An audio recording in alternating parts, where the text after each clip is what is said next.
Closing arguments wrap up in a McLean County murder trial. I'm Durante Matthews with the latest remarks as the jury begins to deliberate.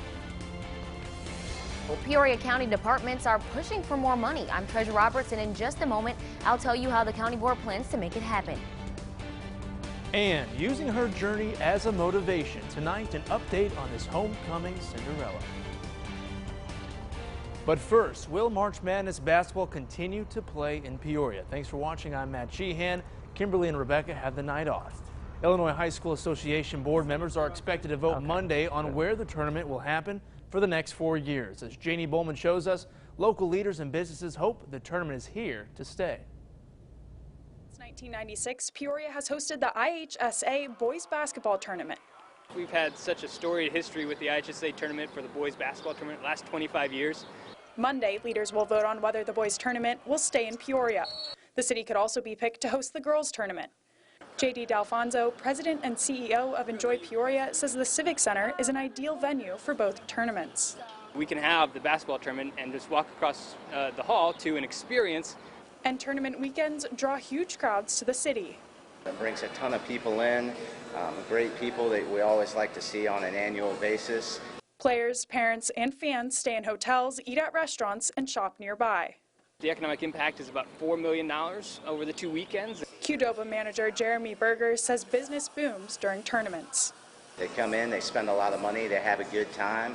He hopes Peoria continues to host tournaments and attract basketball fans to the area. In Peoria, Janie Bowman, WMBD News. Well, thousands of dollars requested by Peoria County department heads following extreme cuts to the Peoria County budget.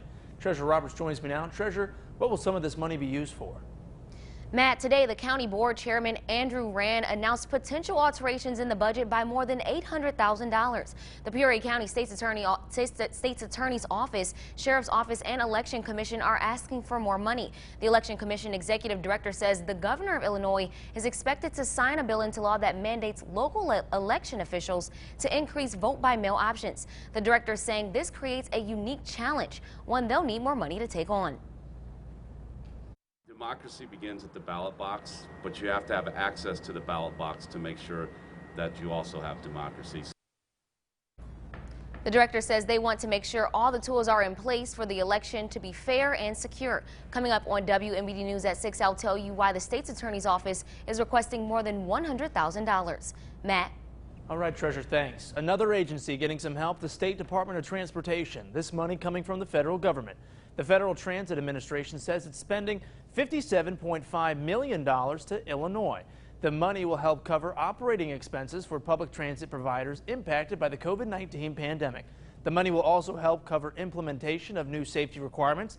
That includes face coverings, disinfecting, and to ensure social distancing. And the Secretary of State's office is hoping a new program launched today will help you at the save some time at the DMV. That's right. You can go online to pre-register before heading there. The pre-registration will allow you to enter data required for driver's license and ID cards. The hope is the new process will let you spend less time at the counter. To pre-register, head on over to cyberdriveillinois.com. Well, in the courtroom, closing arguments today in the murder trial against Christopher Harrison. It's a case our team has been tracking since the start of the trial, and Durante Matthews is live outside the McLean County Law and Justice Center. Durante, what are both sides saying today? Now, Matt, just a few minutes ago, both sides, prosecutors and the defense, finished laying out their full arguments, trying to convince a jury whether or not 20-year-old Christopher Harrison is guilty of first-degree murder. Now, earlier this week, the defense argued that Harrison was well within his rights to use deadly force to protect himself and his property during a robbery in 2018. Today, the state closed by saying this was a case of drugs, money, and guns, saying it wasn't self-defense, as both Reginald Hart Jr. and Joseph Gardner were running away from their lives when they were fatally shot. Now, Harrison has pled not guilty to first-degree murder. We'll have more coming up for you at 6. Live in McLean County, Durante Matthews, WMBD News. All right, Durante, thanks. Well, Peoria Public Schools is making plans to reopen. The district says it's aiming to keep students and staff safe while still offering high-quality education. The Return to School Committee is discussing creating an A-B scheduling model. It would allow one group of students to get in-person learning on Mondays and Wednesdays. The other group would come to school on Tuesdays and Thursdays. Committee Chairman Josh Collins says Fridays would be virtual for all students, but right now the focus is on keeping students in one area. The district believes to reduce the potential spread of COVID-19 and make it easier for contact tracing if a breakout happens. If we're in the classroom, they use one classroom. If they're in the hallway, they use one hallway. If they use the restroom, we use one restroom. If they go outside, we use one way to get in and out. Collins says if someone begins to exhibit COVID-19 symptoms, each school will have a safe area to go to. School days would be also condensed to 5 hours of class time for all students. Well, today, 15 new COVID-19 cases reported in the Tri-County area. Also, for the second day in a row, no new deaths. Peoria County has 11 new cases, bringing the total to 364. Tazewell County reports 4 more, bringing its total to 86. No new cases reported today in Woodford County. The recovery rate is over 67% for the Tri-County area. McLean County is reporting 3 additional cases, bringing the total to 239. 0 people are in the hospital for COVID-19 in McLean County, and over 200 have recovered. The state of Illinois is reporting 77 COVID-19 related deaths today. There are now 6,200 deaths across the state.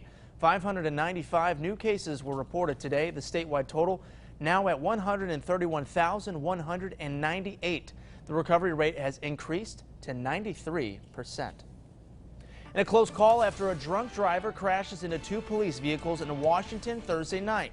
The Fond du Lac Park District Police and Tazewell County Sheriff's Office were at a scene on Bittersweet Road in Washington.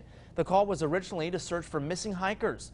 The cars were parked on the side of the road with emergency lights on while they searched the woods. That's when they say a drunk driver slammed into the squad cars. All of the officers were out of the vehicles when they were hit. The driver is now facing a DUI charge. Those hikers were later found and are okay. The owner of Eastland Mall in Bloomington has substantial doubt about the future. Tennessee-based CBL Properties owns the property. It says it received about a quarter of the rent owed from businesses for the month of April. The group believes it will likely receive a similar amount from the month of May. One local shopper says she would be devastated if the mall closed. So if that whole mall closed and I needed to get clothes and then home decor items, I'd probably have to go to Bed Bath & Beyond on one end of town and then have to go to the other end of town to get like some clothes. Well, the senior director of CBL Property says for now, customers can expect business as usual at the mall. People will soon play ball at Peoria's Louisville Slugger Sports Complex. The venue plans to open its doors on Monday. A statement on its website reads, quote, "We are extremely grateful for everyone's patience through this long and ongoing reopening process. Both City of Peoria and Health Department authorities have reviewed our guidelines for reopening and certification of COVID-19 compliance. Staff members express confidence that the complex's guidelines, practices, and procedures will keep guests safe." Well, it's a summer staple for many in Illinois. Now the impact of a decision to cancel the Illinois State Fair.